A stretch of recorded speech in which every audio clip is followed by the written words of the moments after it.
శారదాభ్యో నమ. వాగ్బలం ప్రేక్షకులు నమస్కారం.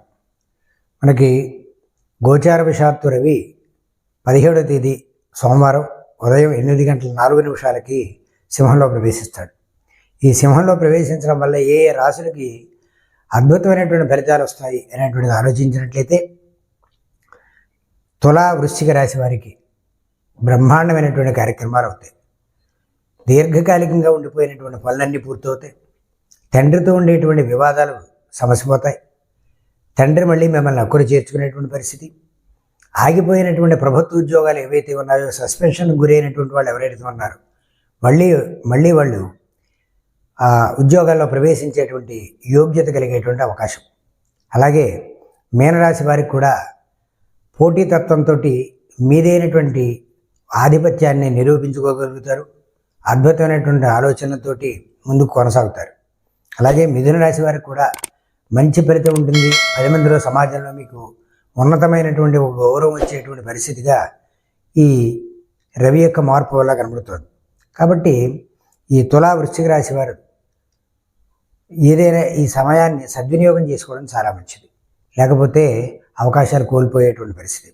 ఉద్యోగాల కోసం ఎదురు చూస్తూ నిరాశ చెందుతున్నటువంటి సందర్భంలో అద్భుతమైనటువంటి అవకాశం మీ ఇంటి గడపలోకి వచ్చేటువంటి అవకాశంగా ఈ సమయం కనబడుతుంది. అయితే మకర రాశి వారికి యాదృచ్ఛికమైనటువంటి కొన్ని ఇబ్బందులు వస్తాయి.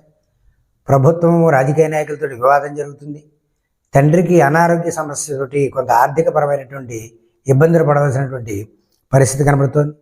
కన్యారాశి వారికి కూడా వ్యతిరేకమైనటువంటి కొన్ని రకాలైనటువంటి సూచనలు కనబడుతున్నాయి. ప్రభుత్వము రాజకీయ నాయకులతో కొంచెం జాగ్రత్తగా ఉండడం చాలా మంచిది. అలాగే ఆర్థికపరమైనటువంటి విషయాల్లో అనుకూలంగా ఉన్నప్పటికీ కూడా కొన్ని వివాదాలు పొడసూపేటువంటి పరిస్థితి. తల్లిదండ్రుల ఆరోగ్య విషయంలో చాలా జాగ్రత్తగా ఉండాలి. వారి కోసం కొంత పూర్వాస్తుల కోసం, తల్లిదండ్రుల కోసం కొంత ధనాన్ని ఖర్చు పెట్టవలసినటువంటి పరిస్థితి ఏర్పడుతుంది. మరింత అనుకూలత పొందడం కోసం ఈ మకర కన్య రాశి వాళ్ళు తప్పనిసరిగా మారేడు పత్రితో ఈశ్వరునికి అర్చన చేయడం చాలా మంచిది. అలాగే జిల్లేడు చుట్టూ కూడా ఆ చెట్టుకి, వృక్షానికి కానీ మొక్క అయినప్పటికీ కూడా ప్రదక్షిణ చేయడం వల్ల మంచి ఫలితం వచ్చి సుఖ అనుభవాన్ని పొందేటువంటి యోగ్యత కలుగుతుంది.